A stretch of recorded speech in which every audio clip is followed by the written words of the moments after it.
hoy con nosotros en Carza a la Carta y en Graining.es el ingeniero Jerónimo Jero Garzón, ingeniero mecánico, apasionado de la aerodinámica, de la tecnología, de la Fórmula 1, porque tuvimos su primer menú y nos quedamos con ganas y nos quedamos con la mitad del auto de seguir degustando.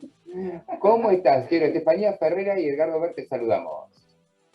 Pues aquí estoy muy bien y eso, pues para completar el menú, porque como solo hicimos el primer plato, vamos a hacer ahora el segundo y el postre, ¿no? Ya y, y terminamos, como decir, de degustar el auto de 2022.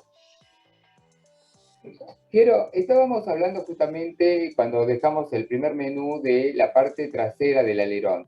Y uno puede ver hoy en día que este nuevo Fórmula 1 tiene un solo caño de escape en la parte de atrás.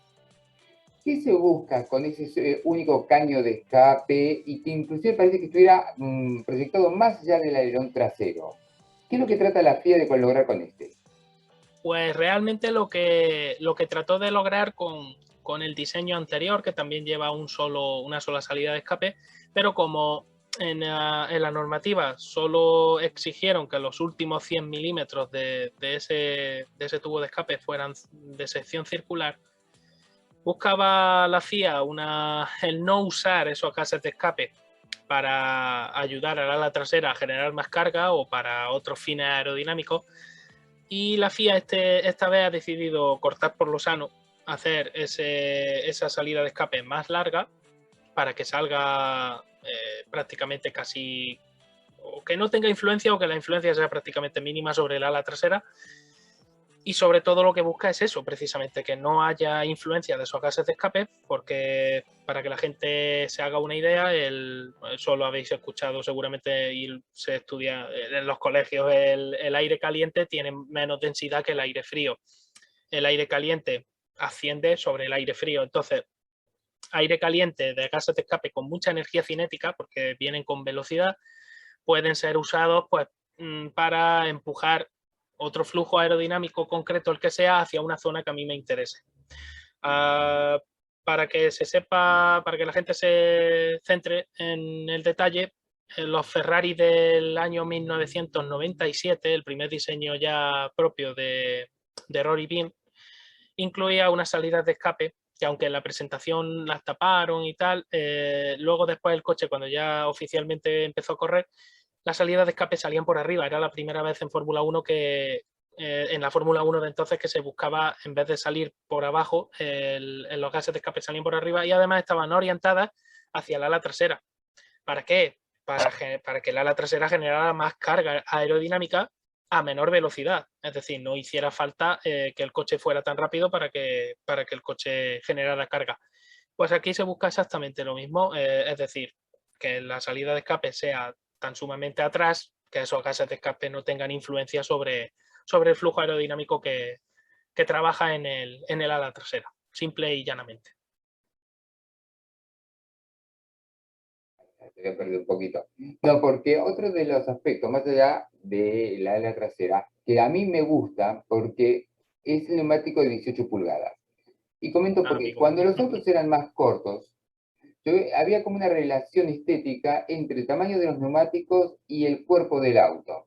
Cuando los autos se fueron haciendo más largos y los neumáticos quedaron igual, me parecía que era demasiado largo el chasis para neumáticos tan chicos. Y ahora nuevamente, ahora con neumáticos más grandes, vuelven a esa proporción. ¿Qué ventaja ves, más allá del estético de un neumático de 18 pulgadas por sobre el actual para un Fórmula 1? Bueno, aquí hay que contar más bien, más que ventajas o desventajas, digamos que hay diferencias significativas en el comportamiento. Me explico. Un neumático de 13 pulgadas, bueno, una llanta de 13 pulgadas y el neumático correspondiente, el neumático, si os fijáis, tiene un perfil bastante alto, es una goma grande, porque es una goma grande, y cuando en las imágenes se ve muy bien, las imágenes de cámara súper rápida, cuando se ve el coche moverse muy despacio y se ve esa rueda, esa goma que empieza a moverse de izquierda a derecha o vibra o tal, eso influye muchísimo aerodinámicamente. Influye de una manera radical porque genera muchísima turbulencia esa turbulencia es muy difícil de controlar, por no decir que es prácticamente imposible. De hecho, por eso se buscaban todos esos vórtices y todas esas artimañas aerodinámicas para poder limpiar ese aire sucio que está generando la rueda. Y eso era por culpa de la llanta de 13 y del neumático tan grandote, con un perfil bastante elevado. La ventaja era que no necesitabas el uso de una suspensión blanda. ¿Por qué? Porque el propio neumático es el que hace de muelle. Entonces, mecánicamente, el uso de un neumático tan grandote es bueno. ¿Aquí qué va a ocurrir? Aquí va a ocurrir otra cosa totalmente distinta. Aerodinámicamente se va a ganar mucho, porque al tener una llanta de 18 con un perfil más bajo, solo exclusivamente por el hecho de que el perfil está más reducido, ese flaneo del neumático, esa vibración se va a reducir mucho. O sea, ese neumático ya no va a moverse lateralmente tanto como se estaba moviendo actualmente, por lo tanto el aire que va a dejar hacia atrás va a ser algo más limpio, dentro de lo que del aire que puede dejar un neumático, todo lo limpio que puede ser, que es muy poco. Aerodinámicamente o a los aerodinamicistas eso les gusta, o sea, el neumático, un neumático como los de la Fórmula 2 te gusta. Claro, ¿qué ocurre? Mecánicamente ahora hay un problema, el neumático se vuelve más rígido, entonces la suspensión ahora tiene que trabajar con unas oscilaciones con las que no estaba trabajando antes, porque ya el propio neumático absorbía esa energía. Ahora no, ahora resulta que el neumático ya no va a absorber tanta energía y ahora el amortiguador tiene que trabajar más. Va a ser distinto, ya digo, no, yo realmente creo que lo que se gana por un lado se pierde por otro. Entonces, aerodinámicamente se va a ganar muchísimo, pero mecánicamente al principio seguramente los reglajes y sobre todo los equipos pequeños van a tener dificultades para hacer trabajar el neumático. Otro detalle también, un neumático más rígido, ocurre que las telas friccionan, todas esas telas que están por debajo de la goma y que sostienen a la goma, van a, digamos que se van a mover menos. Entonces, al moverse menos, se calientan menos. Por lo tanto, los frenos van a ser muy importantes, más incluso que esta temporada, para poder calentar esos neumáticos acorde a lo que se necesite. Lo iremos viendo conforme pase la temporada. Todo esto es, digamos, aportar la teoría y tu opinión, pero en realidad hasta que no empiece la pretemporada y no se vaya viendo un poco cómo trabaja cada coche, no se verá realmente el cambio. Pero ya digo, principalmente aerodinámicamente se ha ganado y mecánicamente en principio puede parecer que se pierde, pero ya lo veremos.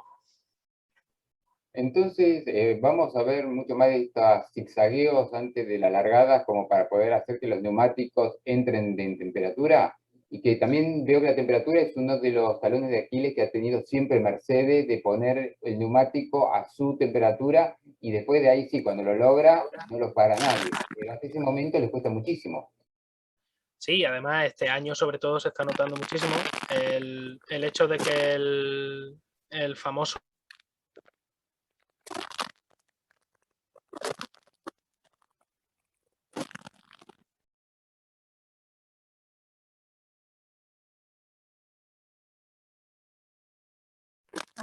les cuesta mucho trabajo coger esa temperatura.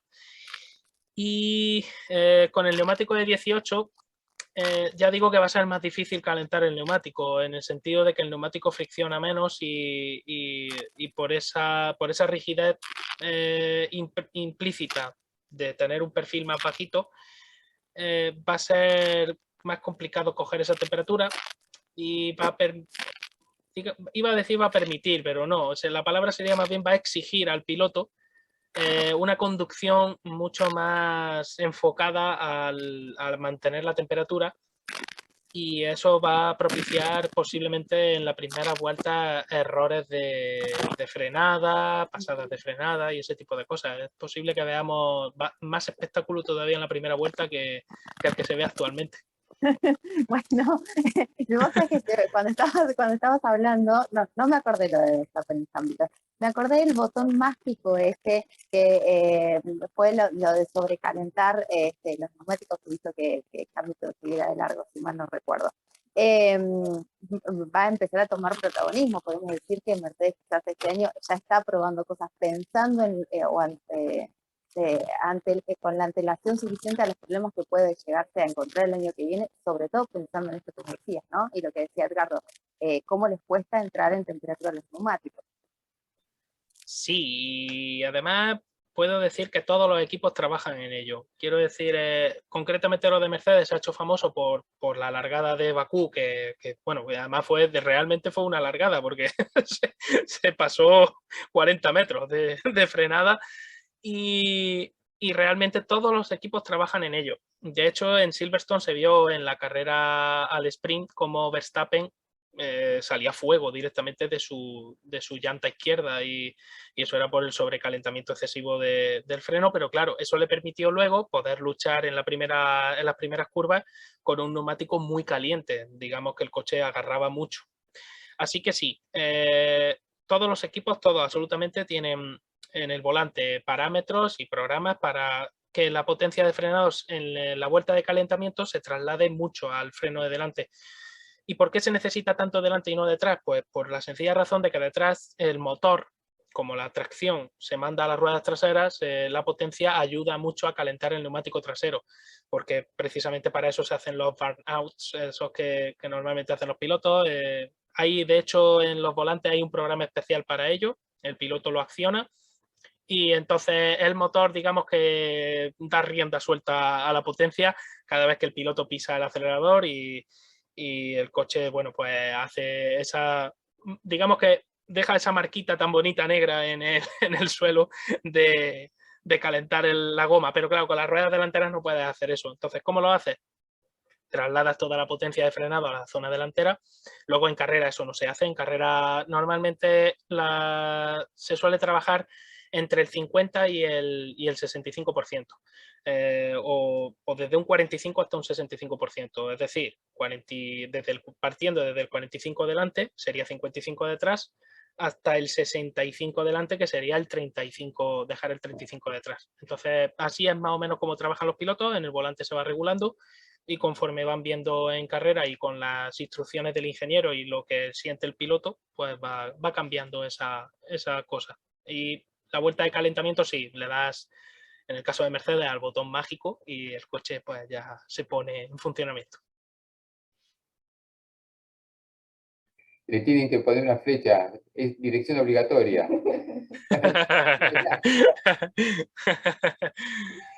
Bueno, pero desde tu punto de vista como ingeniero, todos estos cambios que me decís, que mejoran la aerodinámica del auto, sobre todo en recta, ¿te parece que van a permitir no solamente la aproximación, sino también los sobrepasos? Y si en caso que esto se dé, ¿el DRS tiene los días contados si se ve que los sobrepasos surten efecto? Esa es la pregunta del millón, Edgardo, porque realmente es muy buena pregunta.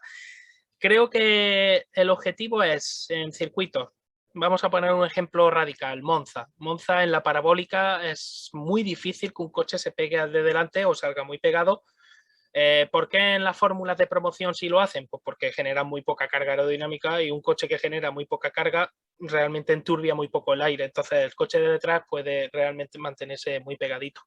Sin embargo, en Fórmula 1, ¿qué ocurre? Ya lo hemos visto muchas veces cuando un piloto lo intenta, o frena y deja espacio, o el coche se va de morro y se sale. ¿Qué es lo que pretende la FIA? Pues eso, que en curvas como la parabólica, en curvas como las de Silverstone, las rápidas de Maggots y Beckett, en Chapelle, por ejemplo, también, así se me ocurren curvas rápidas, la última de Montmeló, que aunque ahora ya no es tan rápida, pero sigue siendo una curva rápida, o la subida de la Moreneta de Montmeló, la que accede a la recta de atrás, esa curva sí es muy rápida, pues la FIA lo que quiere es que el coche de detrás, en vez de tener que estar a 10 o 15 metros, pues pueda estar a una distancia menor sin que el coche se vaya, ¿no? O se pierda esa carga, ese apoyo aerodinámico. Entonces, realmente el trabajo va por ahí. Porque si yo consigo salir mucho más pegado al coche de delante, en recta luego yo no necesito ese apoyo aerodinámico. Entonces, yo me puedo pegar y sobrepasar, como acabas de decir, facilitaría más el sobrepaso. Sin embargo, ¿qué ocurre actualmente? Pues que muchas veces salen muy atrás y aunque yo uso el DRS y me voy acercando, pero me quedo sin espacio, me quedo sin recta y ya tengo que frenar. Lo que persigue la FIA es eso, que el coche de detrás tenga la oportunidad de poder salir mucho más pegado y aprovechar esa esa reducción de carga aerodinámica en la recta para poder adelantar con, o por lo menos ponerse en paralelo, llegar al paralelo y jugárselo en la frenada, cosa que hoy día, pues salvo rectas muy largas o una diferencia de neumáticos muy grande, o lo hemos visto algunas veces con un coche que acaba de salir de boxe con el neumático frío, otro que viene con el neumático caliente, ahí lucha rueda a rueda, pero claro, mientras el otro está calentando o no, al final lo adelantan, o un neumático que está muy desgastado y otro que está en perfectas condiciones y ocurre exactamente igual, pero bueno, ahí la diferencia la marca el neumático. Pero ya digo, el objetivo de la FIA es ese, el que un coche detrás pueda ir pegado y que por lo menos pueda ponerse en paralelo y luchar la posición en la frenada, cosa que hasta ahora es muy, muy complicado en igualdad de condiciones o muchas veces hemos visto que es prácticamente imposible. Claro, vos sabés que me tomo esto que decís y mencionabas las curvas rápidas de los circuitos, y yo estoy pensando no en los circuitos que ya conocemos, sino en los nuevos que se van a estrenar o que se están programando, por ejemplo, el famoso de Miami. ¿Cómo te parece que quedan los circuitos con los cambios que se le va a dar a este monoplaza? Porque por lo que decís, si se apunta al espectáculo, se apunta al sobrepaso y demás, no va a ser algo como lo que ya venimos viendo o conociendo. Me parece que más el circuito se va a habituar al auto que el auto al circuito, ¿no?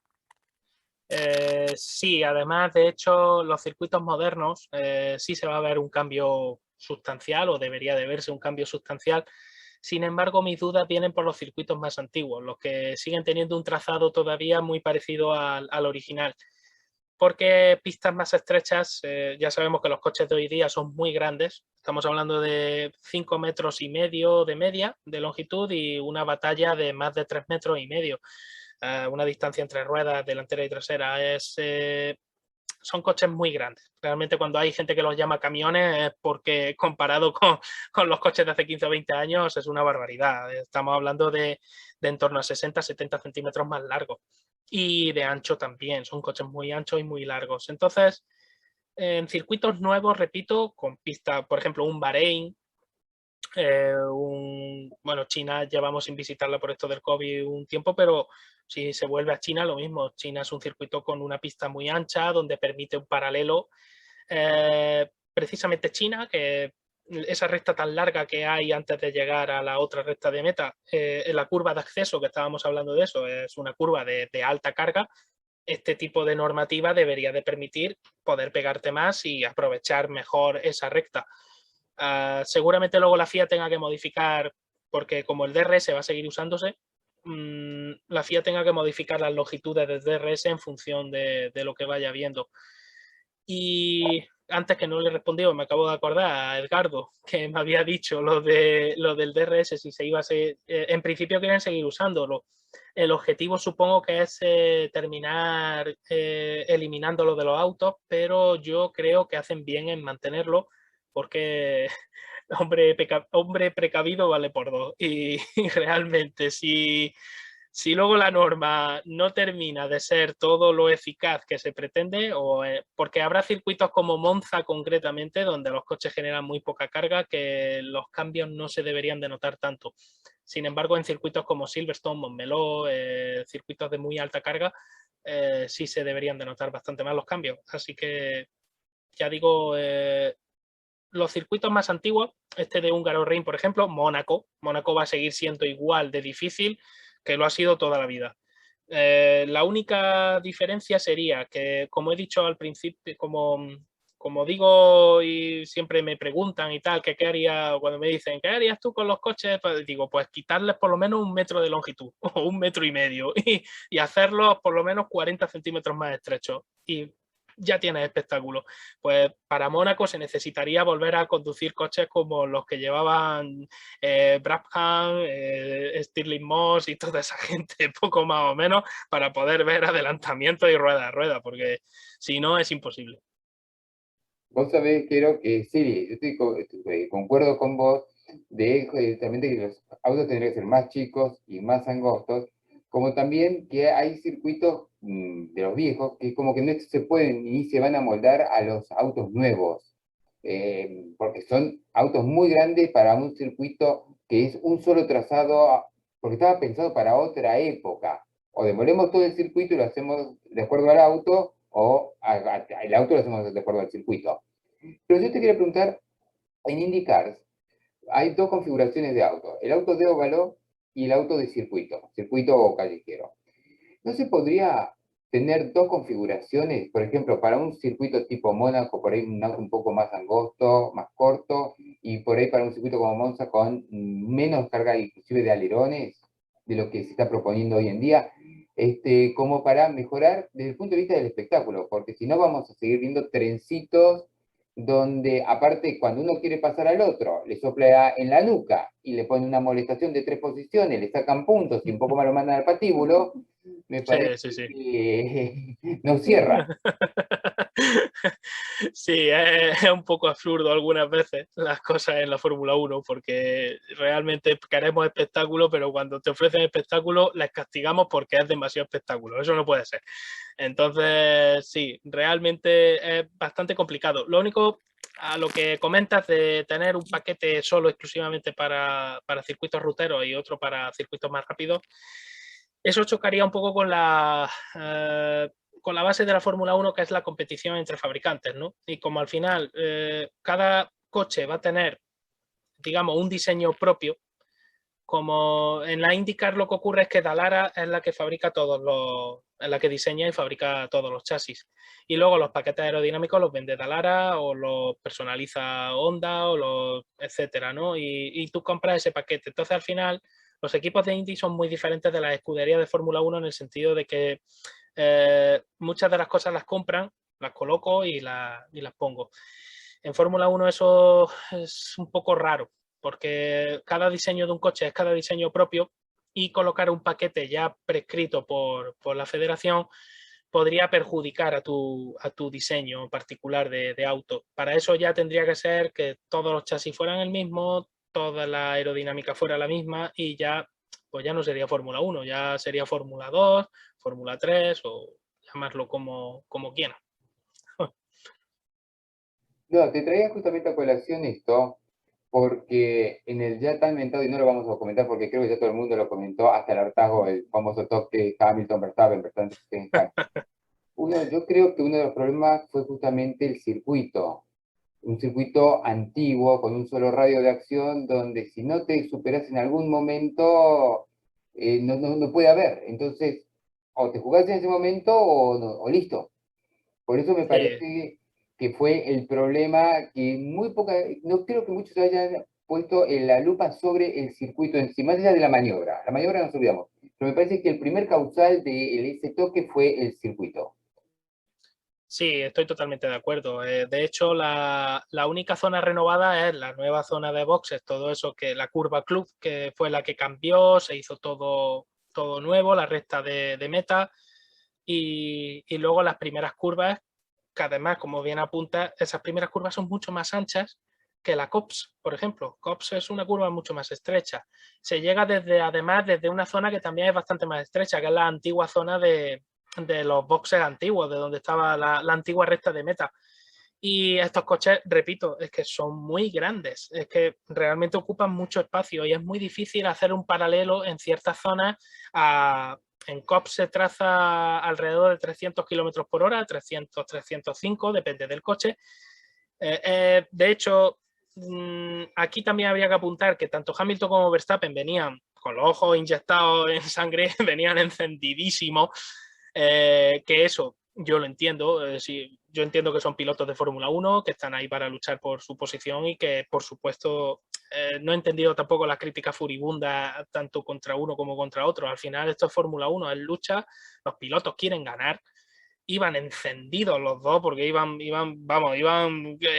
digo, estos dos, yo en un momento pensé y dije, digo, si no se toca ninguno de los dos, digo, estos dos se salen. Digo, es que van a una velocidad en COPS con los depósitos cargados que era prácticamente imposible trazarla a esa velocidad.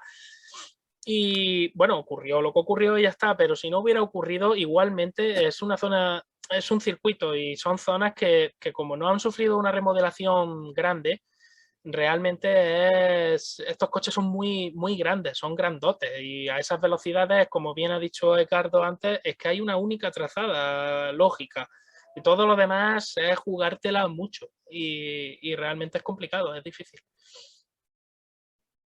Bueno, Jero, yo por mi parte, yo no sé, le voy a preguntar a Estefanía si le queda alguna pregunta, pero yo por mi parte ya con esta segunda parte del menú estoy absolutamente satisfecho. No, yo no tengo ninguna duda. Vuelvo a repetir, siempre es un placer escucharte, pues además se aprende muchísimo, lo haces súper simple. Yo, antes que Edgardo te despida, recuerdo Twitter, @HeroITeam, en Twitch exactamente igual, HeroITeam, y en YouTube, Curiosidades de Ingeniería con Jero, así lo buscan y lo encuentran, para hablar no solamente de Fórmula 1, sino de ingeniería en general. Y bueno, también sumo agradeciéndote la deferencia, el tiempo que nos das y las explicaciones también. Y como decías, ¿no? Estamos todos a la expectativa, a esperar sobre todo con qué nos trae Adrian Newey en la pretemporada. Sí, hombre, estamos a la expectativa con todos los coches, pero claro, especialmente con el genio aerodinámico, con Newey. Y bueno, y una última cosa, si me permitís, un apunte pequeño con respecto a los nuevos coches, ya no se va a hablar de fondo plano. Ya eso hay que olvidarlo, aparcarlo y guardarlo en la memoria.